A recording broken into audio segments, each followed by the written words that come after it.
ஆட்சியில் பங்கு கொடுக்க நாங்கள் என்ன ஏமாளிகளா முட்டாள்களா? எடப்பாடி பழனிசாமி பொங்கி எழுந்து உள்ளது தற்போது பரபரப்பையும் அதிர்ச்சியையும் ஏற்படுத்தி உள்ளது.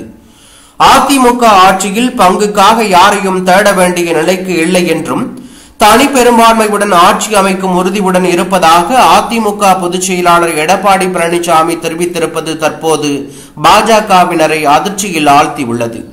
மக்களை காப்போம், தமிழகத்தை மீட்போம் என்ற பயணத்தின் ஒரு பகுதியாக அவர் நேற்று திருத்துறைப்பூண்டியில் பிரச்சாரம் மேற்கொண்டார். அப்போது பேசிய எடப்பாடி பழனிசாமி, ஆட்சியில் பங்கு கொடுக்க நாங்கள் ஏமாளிகள் அல்ல, அதிக இடங்களில் வெற்றி பெற்று தனி பெரும்பான்மையுடன் ஆட்சி அமைப்போம், கூட்டணி தேவை என்றால் உருவாகட்டும், இல்லை என்றால் இல்லை, எதற்கும் பயமில்லை என்று அவர் பேசியிருப்பது பரபரப்பை ஏற்படுத்தியுள்ளது.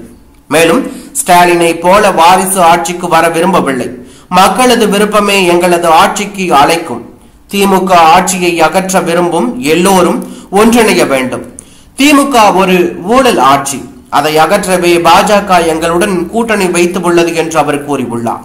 பல கட்சிகள் இன்னும் எங்களுடன் சேர இருக்கிறார்கள், சரியான நேரத்தில் அதிரடி காட்டுவோம், 200 தொகுதிகள் வென்றால் போதும் என்று நினைத்தோம், ஆனால் நிஜத்தில் 210 தொகுதிகள் வெல்வோம் என்று உறுதியாக அவர் கூறியுள்ளது பரபரப்பையும் அதிர்ச்சியும் ஏற்படுத்தியுள்ளது.